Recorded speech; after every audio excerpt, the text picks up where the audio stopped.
So in the last video we got the printers started with the RERF calibration print. They've both just finished. So once it's done, the printer does finish with prints right up the top, which is fantastic. What I'm going to do, I'm just going to take them off and let them drip dry a little bit more in here using the little supports down in the vat. Already got a dribble, so you want to try to tip it holding it over the vat as much as possible to avoid getting any of that. Give this one a quick wipe.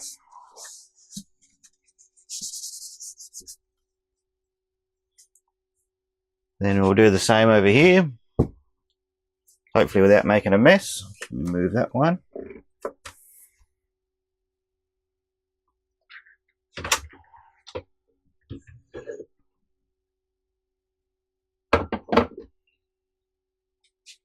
Here you can see that the prints are finished.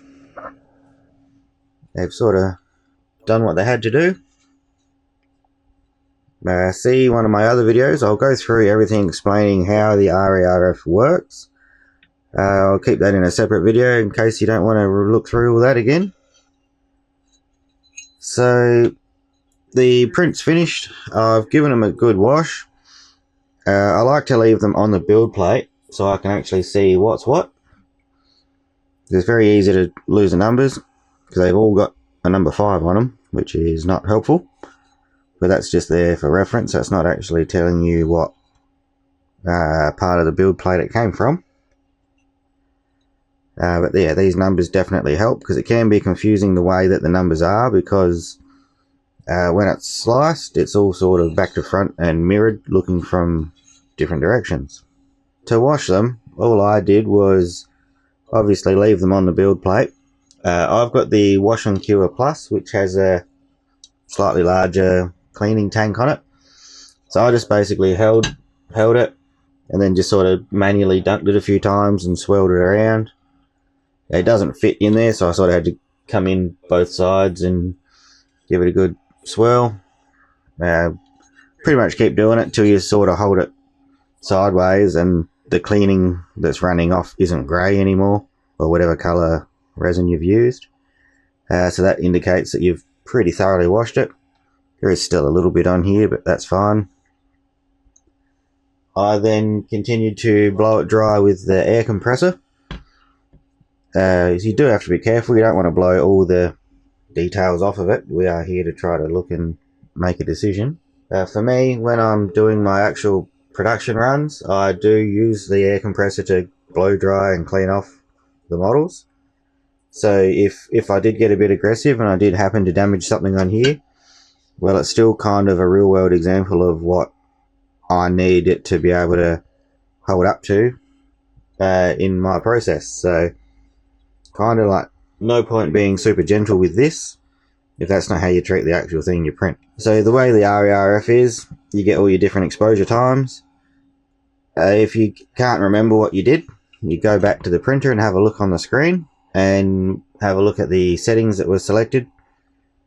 If you did change them, I'm not sure if it will save them on the machine, or you just have to take a photo of it before you press print. I just left it as default because it definitely covered the range that I needed to test my resin. I do use Tech resin, however I do mix it a bit with something else. So this isn't a perfect setting for what you might need if you are using the Tech grey, but it's always best to still test no matter what in your environment and do it the way you do it to get the best results, because it could be different batches, different location, different climate, could all affect how well these things print. So the things that I look for, basically first thing is make sure everything's major is there. So this one came out pretty good. It's got all that. However, if we have a look over here at this one, something funky going on here. Try to get that. Actually, the top here is not there, and really not sure what the go is with that. All the other ones are there. So this, I just got to remember, this build plate's from this printer, this one's from the other one. So just did a very quick glance on this one. Hopefully that's focusing alright. You can clearly see that number one's the lowest exposure. So this is going to have the least little skinny bits on it, but it should show the most of the smaller slots. So you're not overexposing and closing them up, but the print's not strong enough to keep all these parts attached. So just looking across all these, none of them actually have every single little bristle on there. These ones definitely have more. Yeah, it gets down less. The other thing to look at is the little sheets down in the bottom here in the center. You want to try to have sort of missing the last three is probably not too bad, but that is super thin. If you're printing stuff that thin, you're going to have a hard time regardless of what you're doing. But the main one that I look at are these little pillars sort of up under here.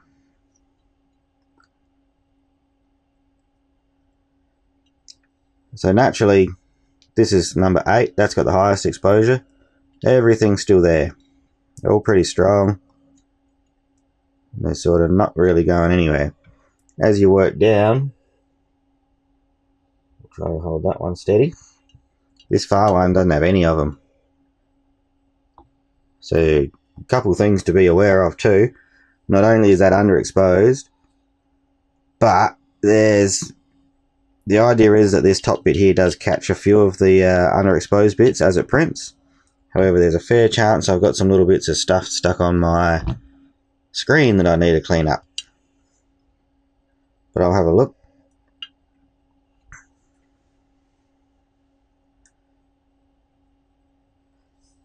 So obviously as you go down, there's less and less. So number 5 is the first one that still has all of them for me, regardless of if they're strong or straight or anything. 5 is the only one that had them all. Just broke that one off, but that's alright. And then obviously more and more. You do have all these little features up in here for showing overexposure, underexposure, detail, and all the slots in here. They are handy to look at. But for me, knowing that my supports are going to hold and things like that are more critical for what I print. I don't like seeing models half hanging off supports when they come up, and I do want to use the smaller supports possible, but also try to get as much detail as possible. So to me, this, just having that many failures there at that size is just not really what I'm after.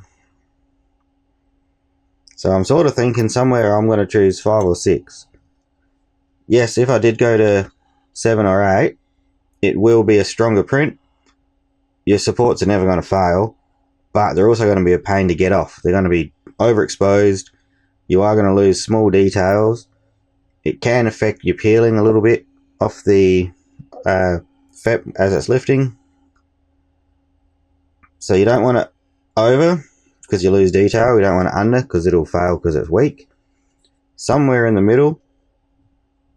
And then obviously once you start printing, you'll soon find again that doing prints is the best way to test. It is a real world scenario. You may either need to adjust your support settings slightly or adjust your exposure time to suit. Having said that as well, I have had instances where some models I've just had to bump up the time 0.2 of a second to get it to actually print successfully. That's whether that's the right thing to do or not, but I've done that, had success, dropped it back down to the previous number for the next model, and it's printed fine. So sometimes you do have to just make it work for what you're doing. So same with this one. pretty much the same result, besides those bits up here missing. So once again, these ones are all looking a bit too weak, a little bit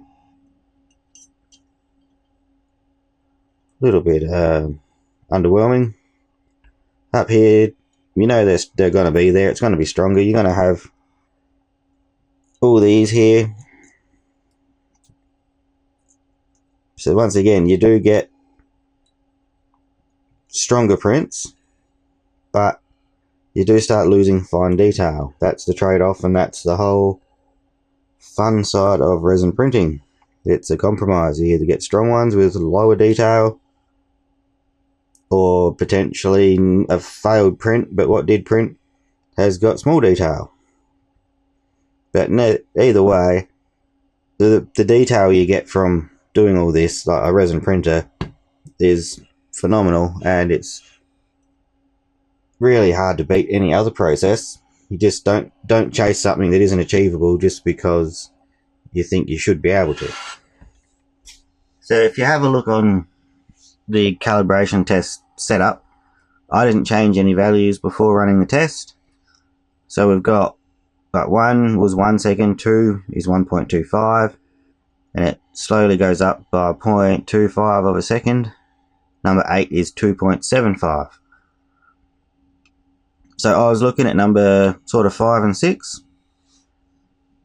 I have actually been using the printers quite a bit, and I've ended up setting my slicer to 2.2 seconds, which is just under what number 6 is, which is showing 2.25.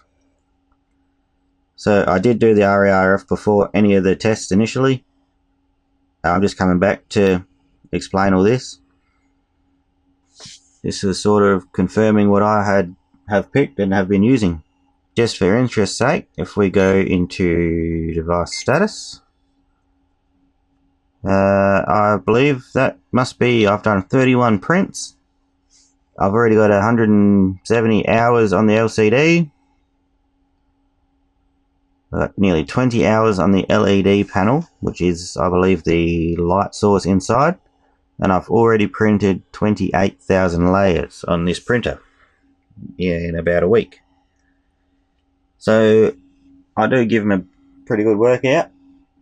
I'll run through some of the things that I do actually print at some stage and explain a few more little tips and tricks as we go.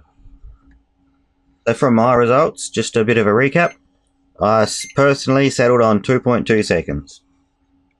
That's possibly going to change as things go, but for now I've had pretty good success and reliability from these machines. Hopefully that explains a little bit. I don't want to bore you too much with going through every little thing on here. I just pick and chose something. That's what I've gone with. So this one here, number 6, is the 2.25 seconds. I'm currently running 2.2. Very close. It is interesting how much just 0.1 of a second can make to a print. But you can get a bit overwhelmed looking at all the details. At the end of the day, it does depend a bit on what you're printing. I do a lot of solid body modeling, so like vehicles, railway carriages, and square-sided sort of things. If you do a lot of organic shaped things like creatures and other sort of like tabletop gaming figurines and stuff, you can possibly go a little bit lower just to get those finer details in the textures and stuff. But for what I do, I'm going to stick around here until something else happens. Hopefully that explains a little bit of the minefield of resin calibration. There are some other different calibrations you can do. This is the stock Anycubic one. Lychee do have their own as well with the cones. Theirs is quite good. I do like that one. But I'll just sort of, between the two and from what I've figured out, this sort of gives me the same result. But feel free to do more tests. You can slice your own RERF plate using any model as long as it fits in those squares. And even just taking note of the number layout here, this is how it comes. Take a note of that. This is the number order, how it comes out of here, and then compare that to how the screen is. So when you're slicing it, you just got to make sure you get them in the right spot because it can throw you. And this is the front edge of the printer.